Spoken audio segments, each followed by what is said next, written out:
How to buy Grok 3 DeepSearch token.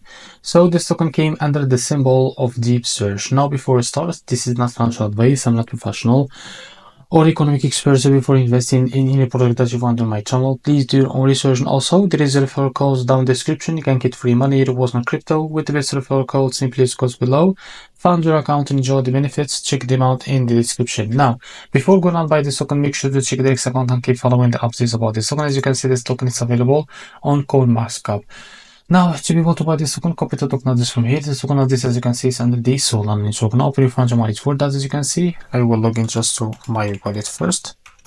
So after that, what you need to do, click on swap here and make sure that you have enough Solana in your wallet. Now click here and paste the token address. So as you can see, this is also going to click on it and here say how much you want to buy.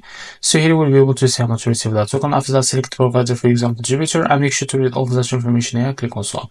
After that, you will be able to redirect to the Jupiter provider page to be able to buy this token. So if you face an issue, go back to this page and switch the slippage from here, as you can see, or custom it, because most of the issues came from the slippage, and after that you're going to be able to buy this token without issue. So this is how to buy DeepSearch token. If you found this very helpful, please like and subscribe. See you next video.